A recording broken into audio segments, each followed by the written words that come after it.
I'm telling you because I had an argument with Giorgos some years ago, 2 years ago, and we solved it with an amazing bottle from Santorini.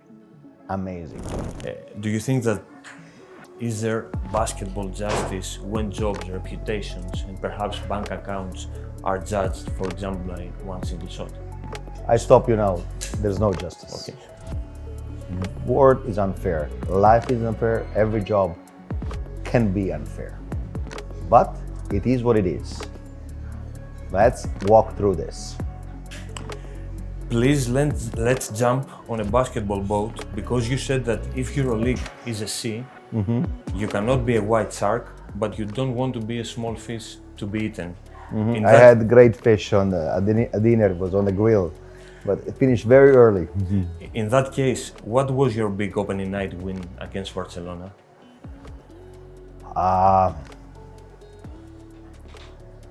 We played a strong game. We played a game without any fear. I don't know how many games we are gonna win with finesse plays, with plays with pure talent here. Or we have some talent, but I believe that it was a game where for 40 minutes, without looking at the scoreboard, we had zero fear, and we didn't over-respect a powerhouse like Barca, and we played to win every single possession. You always say that coaches are happy in August and September. What are the expectations from the season, and what will make you happy in May? The same thing that makes me happy today or tomorrow or in 1 week. To see my players improving, to see my teams improving, to see some wins, okay? But I don't want that the final result of a game can define what I'm doing, okay? This is what you do. I'm very good with that, but I cannot go in this. I don't want to talk about achievements. I want to talk about what we are gonna do today, tomorrow, what we are gonna do after a win, what we're gonna do after a loss, how we can handle a bad result, how we can handle a good result. This is all the journey that I have in front. And don't look too far. Okay. What do you think are the biggest differences for Zalgiris in general for the league from last season?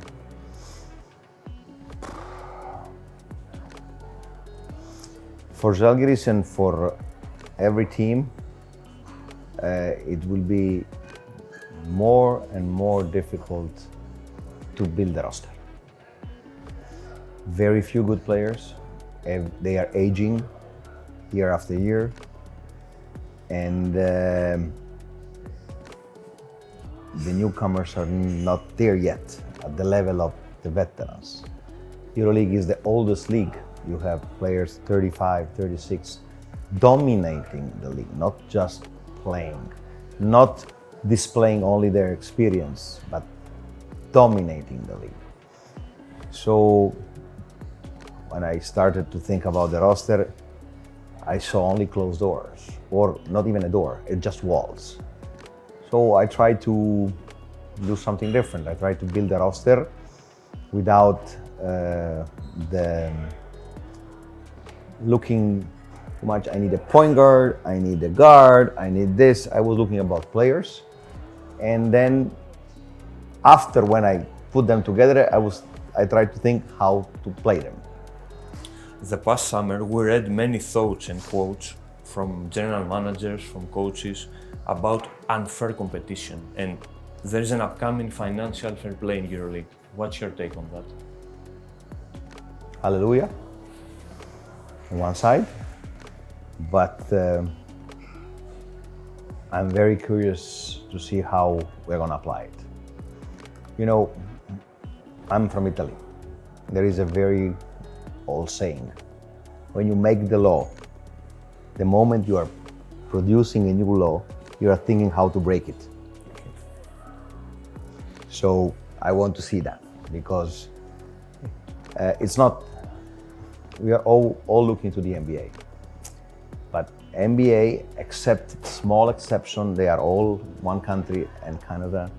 The taxes are almost, with difference, but almost the same. The way you pay taxes is almost the same, and the controls are very easy, you know. And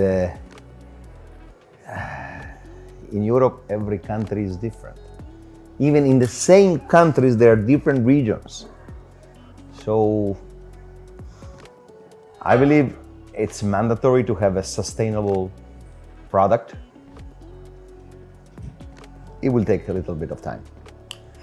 As Bayern's coach, you said, and I quote, "I'm a little bit shocked. Crisis, crisis, crisis, no money, no hopes, and then boom, a lot of big trades, big names, big contracts." Has anything changed after 4 years? Yeah, it's even more.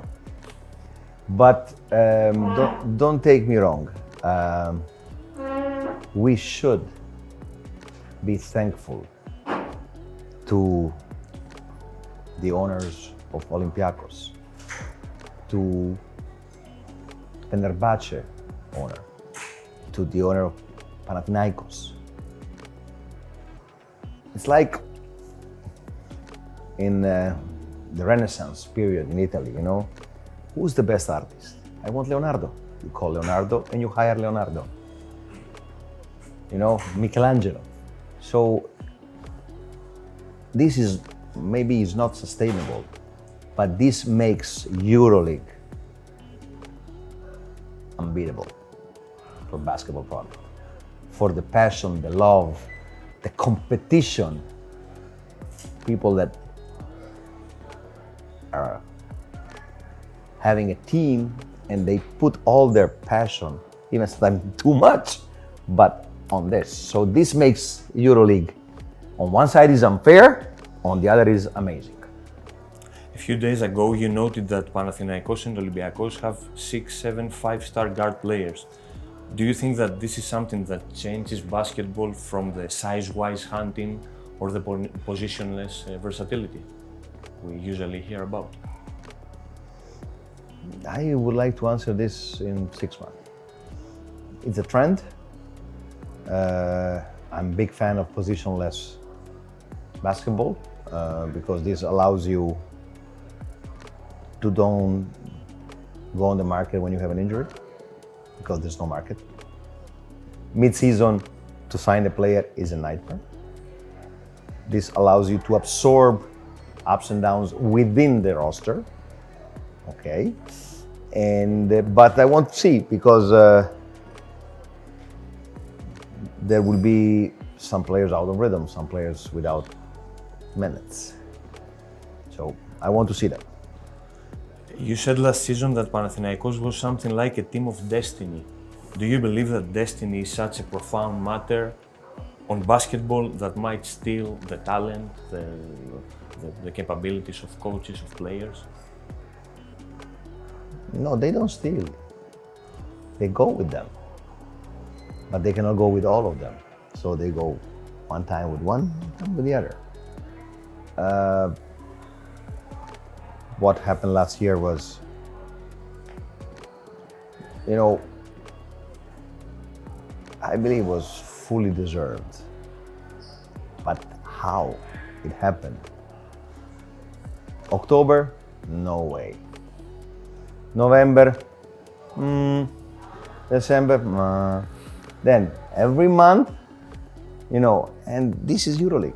You have to be in the best shape in May. What you did before really don't count.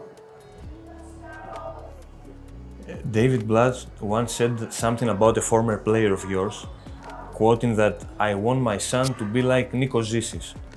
First of all, what do you recall from your time together with Nikos, and is there any player that perhaps will say something about something similar that Coach Blatt said about different generations? I would just ask everybody to observe what is now the Greek national team, how they look. They look like a club. This is the biggest achievement of the GM of the Greek national team.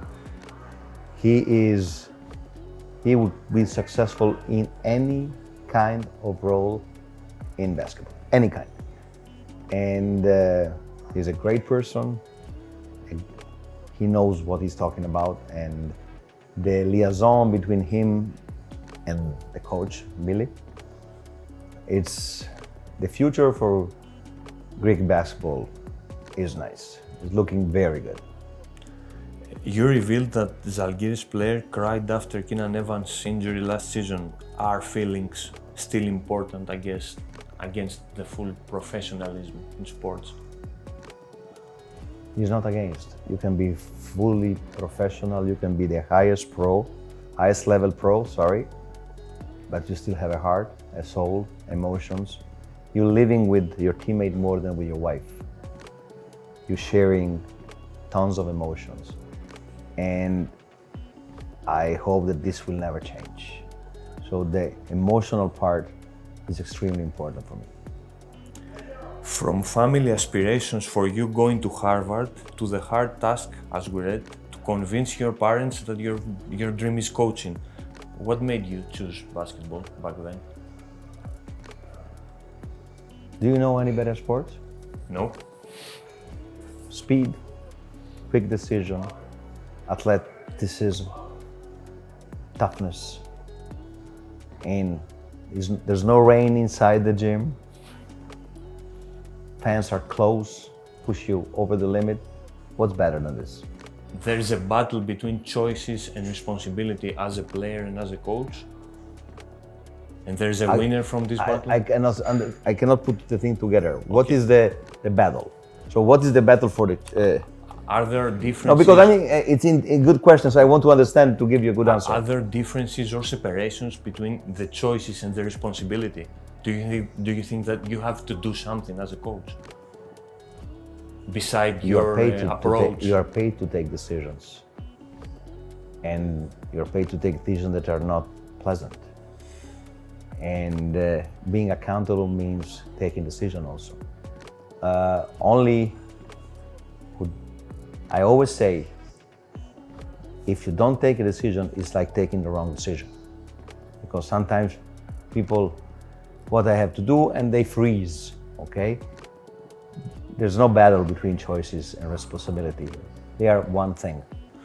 How do you define success, ambition, and what is the most important lesson you think you learned in school, from your family, and from basketball? You have 3 hours? Yes. Okay, let's go with the first one. The first one is, what is success? Success is something personal. Nobody can say to you, what is your success? You will set your own goal and you are gonna play with these goals. You're gonna live with these goals. Success for me is doing the best you can, night in, night out, under any circumstances, understanding your mistakes, getting over your ego, and trying to be better every day. I call success, to me, is evolution. You evolve.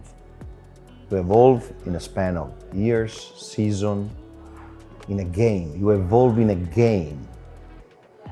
Ambition is a booster, as in an enemy. Ambition is very dangerous. If you do the things only for ambition, you're gonna be unhappy. If you have an ambition to become a Euroleague coach, an ambition to become an NBA player, this is a booster. But be ambitious just to say I'm ambitious is nothing. I had great luck. I had a great education. I travel all over the world. And they try to install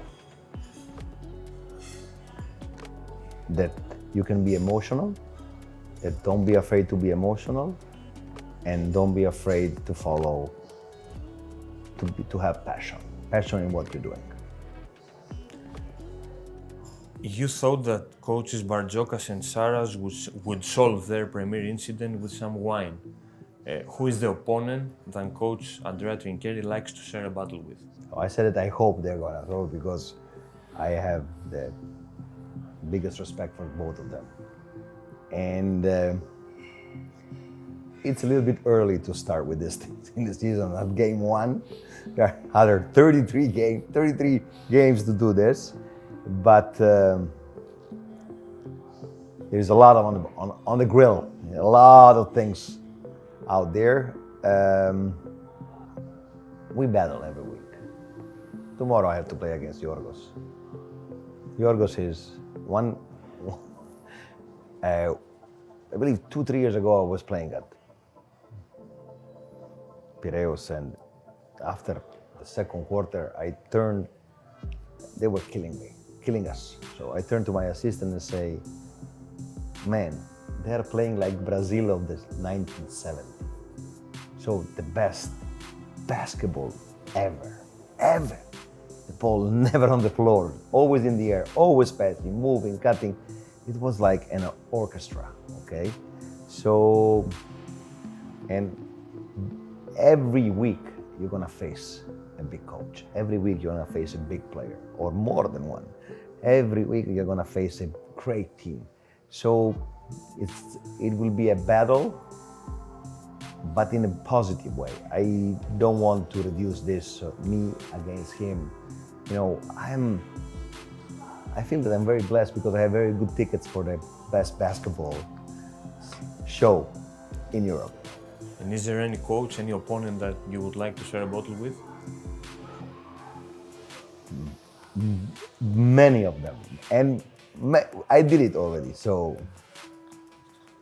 I'm telling you because I had an argument with Giorgos some years ago, 2 years ago, and we solved it with an amazing bottle from Santorini.